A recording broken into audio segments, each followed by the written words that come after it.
Welcome to my second video.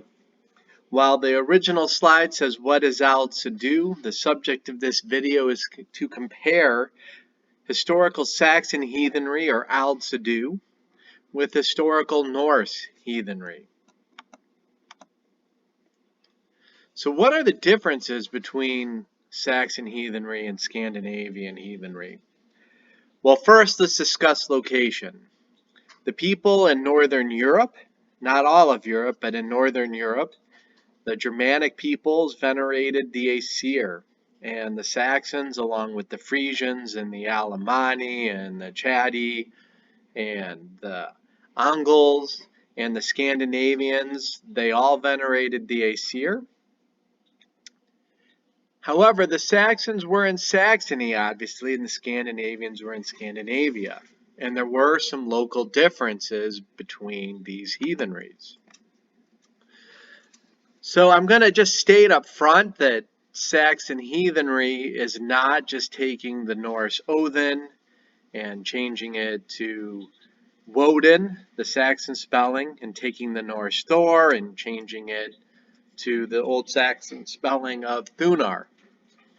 So it's more than just taking all the gods and changing their names to Saxon names.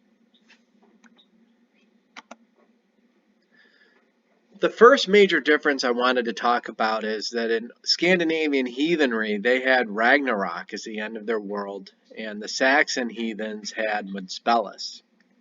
So I'm going to take some passages from Old Saxon poetry that has two different spellings of Mudspellus. So one spelling is Mudspelli, M-U-T-S-P-E-L-L-I, and that is the end of the world. That is the name of the end of the world. And while the events of Ragnarok and Mudspelli or Mudspellus are not all that different, it begins with Sut or Surtur, the fire giant coming from the south, and flames starting to devour the world. The Saxon title for it was Mudspellus, which is nothing like Ragnarok. So this other passage, we have the M-U-D-S-P-E-L-L-E-S spelling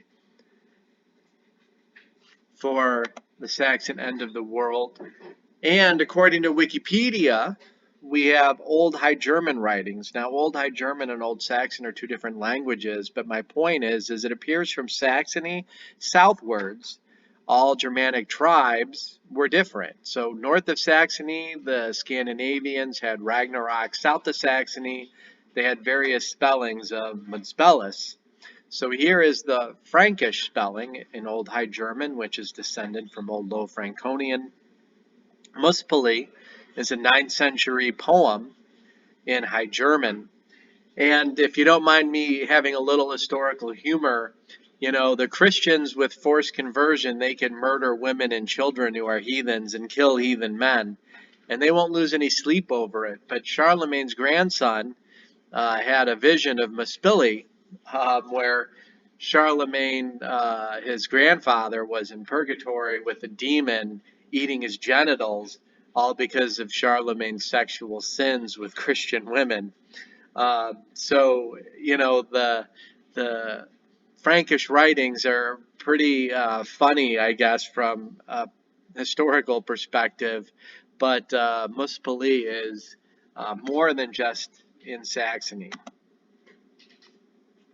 The second major difference between historical Norse or Scandinavian heathenry and historical Saxon heathenry is the Saxons had word, spelled U-U-R-D, and shapers, spelled G-I-S-C-A-P-U. The shapers, G-I-S-C-A-P-U, is pronounced shapu, yeshapu. An SC in Old Saxon is an SH sound. So there's word, which does occur in Old Saxon as this word by itself, and then there's the compound word yeshapu, and then there's the word yeshapu, which occurs by itself. And basically, the Norse had Urther and Nornir. The Saxons had word and word yeshapu, or just yeshapu. Shapu are shapers. So fate and time are super important in Saxon religion. The gods cannot escape what is woven. Their future is set, yet they still have free will. And Word and the Shapers, they control fate and time, and that's what they are. They are fate and time. And so in Saxon Heathenry, it's Word and the Shapers, and in Scandinavian, it's Urther and the Nornir. The third difference between Saxon heathenry and Norse heathenry is hell is a place and a being in Norse folklore, but hell is just a place in Old Saxon folklore. And I have a whole blog article on this. Here I list an Old Saxon passage that I've translated with the runes Old Saxon on top, the English below, my own translation. So hell or Helea, there's various spellings in Old Saxon, is definitely a place. And you see the word hell here in Old Saxon, it's hell. This is the story of the rich man and Lazarus in Saxon poetry. So word shapers went and grabbed the rich man in his Orlag Wila, his fateful hour. And I just said Orlag Wila. Orlag is probably pronounced Orlay. Lag means lay. So, your Old Saxon word alderlagu or alderleu, your old lay, that's your lifespan. That's which laid before you by word and the shapers. So, the fateful hour is the time when your orlay is up and word and the shapers come and grab you. But word and the shapers will send whites, evil whites, to a grim home, to hell. And hell is really just a word that means hall. So why Christianity decided to borrow this word, the word hall, and make it a fiery inferno of their Greek words in the Bible, Hades and Tartarus, I'm not sure. But nonetheless, word and the Yeshepu, they shape our future. They're involved in every birth and death, just as they are in Norse literature, Scandinavian literature. They are in Saxon literature. So why are they called Nornir in the Scandinavian languages and Yeshepu or shapers in the Saxon language? Not sure. But the fourth difference between Norse or Scandinavian heathenry and Saxon heathenry is only the Norse had Valhalla and Valkyries. Now, Val is just a word that means fallen, those who have fallen, and Valhall means hall of the fallen. And Valkyries is fallen lords, curies from the Latin curios. Um, these are only in Norse literature. So while the Norse had Valhalla, the Saxons had Uuanga, or the Meadow, which is the Saxon paradise. And there are no mentions in Old Saxon poetry of Valkyries. Now, Uuanga is the Saxon paradise, and there are many occurrences of the Meadow. Uuanga means meadow in Old Saxon poetry. And also, Meadow, Uuanga with a W, not two U's, is in Old English poetry. So the Frisians and the Angles in England also used Uuanga for meadow. So, and this concept is sort of in Norse heathenry, because in Norse heathenry you have Asgard, which is the throne of the king of the gods, Odin. But his throne is called Lidshaf, and it was set in a beautiful meadow called Eidavol. And Eidavol is where the Isa meet to decide important issues. For example, see the Voluspa, verse 60. And the word heaven, people think it's a Christian word, but it's really a heathen word. It occurs in Old English, the Frisian language, and Old Saxon. Heban, often the B is pronounced as a V, occurs with the word Wanga. So Hevan Wanga is the Old English and the Old Saxon way to say the meadow. The The biblical Hebrew word for heaven is shemayim, which means that which is water. But heaven meadow is Uuanga is a heathen word. So interestingly enough, Christians use more Germanic words in their language than just hell. They use heaven as well, or heaven. Now, Asgard had a meadow, but heaven, the heaven in the Bible, does not have a meadow. So when we see Uuanga in Old Saxon poetry, we know that it's a heathen word. Now, many argue that Norse Valhalla and even Valkyries were later Norse evolutions of Germanic heathenry when raiding began to be very prevalent. So, the idea of having a Valhalla to give you an excuse to go raiding, it's a prominent argument to say, well, this is why Valhalla's in Norse heathenry, as Saxon heathenry was crushed by Christianity in the 9th century, and Scandinavian heathenry lasted for another century or so. So it did last longer, but it is a common argument, so I figured I'd throw it out there. Now, I also want to state that the idea of a meadow is not foreign to Norse heathenry. We have in the Poetic Edda a mention of Folkvang, and Dr. Jackson Crawford in his video on comparing Frigga and Freya, who he believes Freya grew out of Freya, and I believe the same. He believes that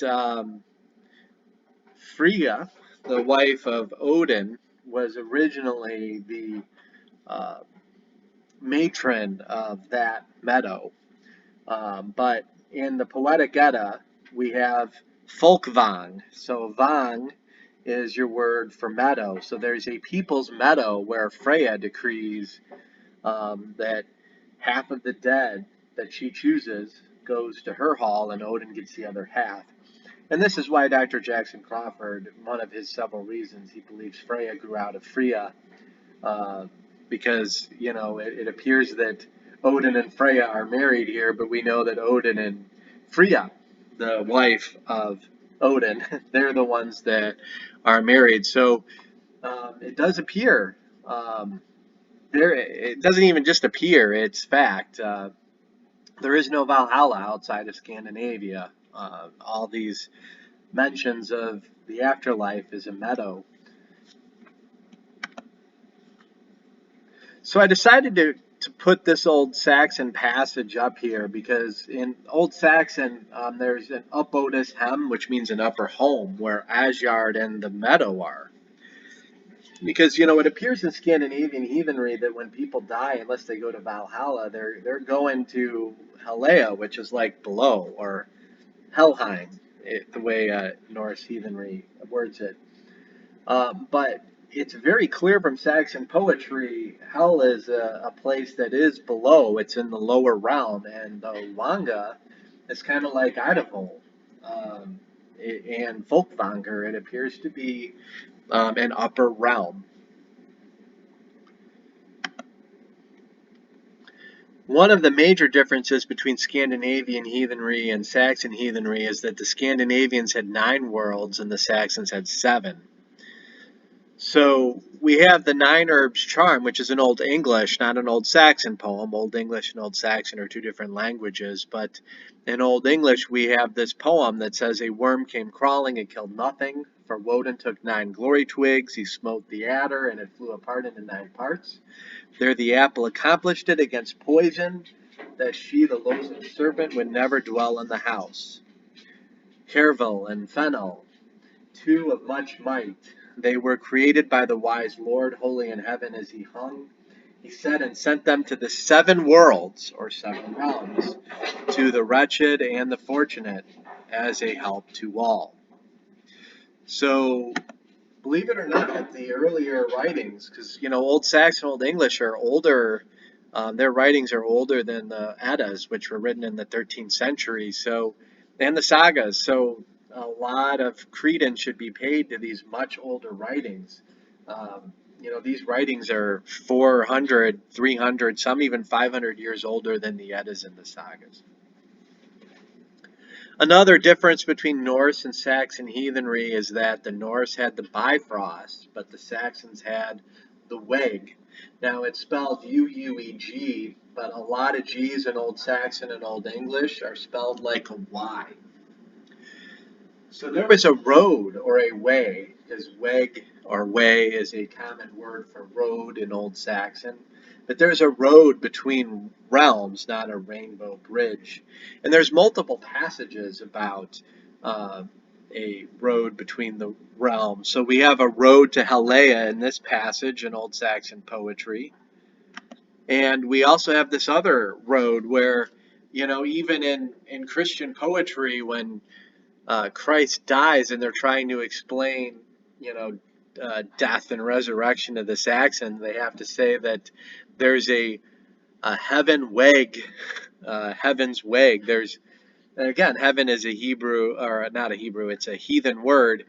And we have this heaven's way between the realm, the middle yard, middle earth, or the middle realm where humans live, mankind lives, and Hell Doran, which means hell's doors.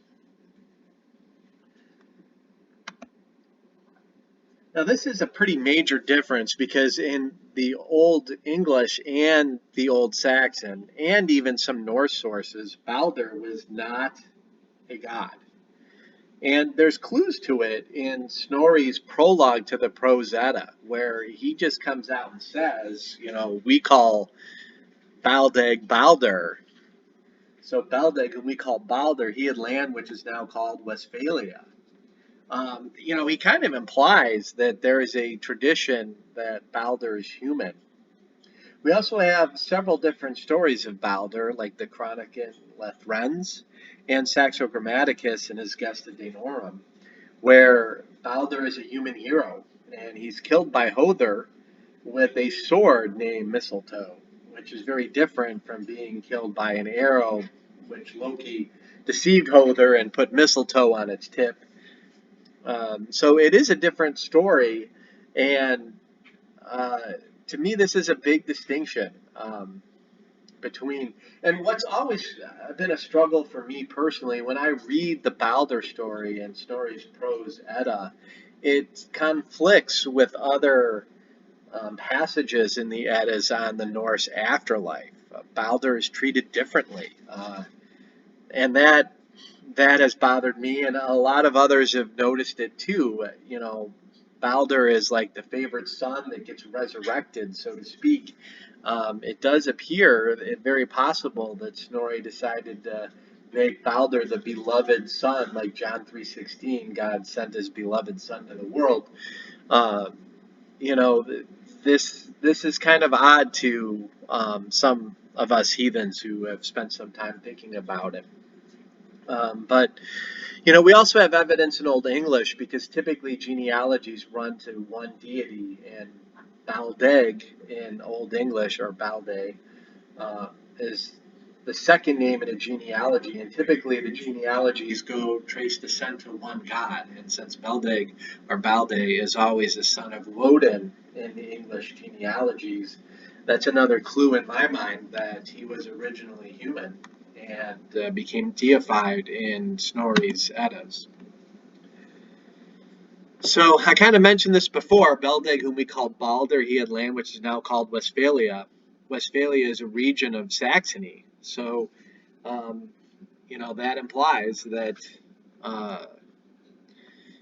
Snorri even implies that there is a second tradition. Another difference between Saxon heathenry and Norse heathenry is that Scandinavian heathenry has two kinds of elves, and they have a dark elf home and a light elf home. Saxon heathenry only has 7 realms, and it appears that there's only one kind of elf. And all elves are really looked at as bad. Like in Beowulf, verses 111 through 113, they're compared with Ettins, which are giants, and Orkneys, the beings that strive against God in the poem Beowulf. There's like the Leech Book, 3 passages, 2 of them, paragraph 41 and 62. We have passages for charms, healing elven magic, elf shot on humans. And there's even an Old English charm called water elf disease, a charm for water elf disease. So the the Saxons in Saxony and the English or the Angles in England and the Frisians in Frisia, they appear to have just one type of elf. There's not good and bad elves. So I say Aesir only for the Saxons because, it's well attested, like Stephen Grundy in his books, and other scholars have too discussed it. The Vanir are only attested in the areas of the Danelaw and Danelaw writings and Scandinavian sources. So only where the Scandinavians were are the Vanir attested. So while this seems to get a lot of people pissed off for some reason, Jackson Crawford acknowledges this as well. This is relatively common knowledge. And since, even Dr. Crawford argues, the Norse Frigg, Frigg, in Saxon we have Friday. G's tend to be Y sounds. Friday is named after Frey, the wife of Odin, not Freya. So, if you don't believe that the Saxon had Vanir, which I certainly do not, absolutely do not, they are not tested outside of Scandinavia or Danelaw. But if Freya grew out of Frigg, it makes sense. So this is a picture of my whale of Sasnoth, who is the father of the Saxon people. So the Yinglings trace their descent in the Ynglinga saga to Ingfreyr. The Saxons traced their descent to Sasnoth, and Sasnoth is mentioned in the genealogy of Essex. He was originally at its apex. Later versions of the genealogy in Essex, later versions, added Woden, father of Sasnoth, but the earliest, most reliable manuscripts have Sasnoth or Saxniat.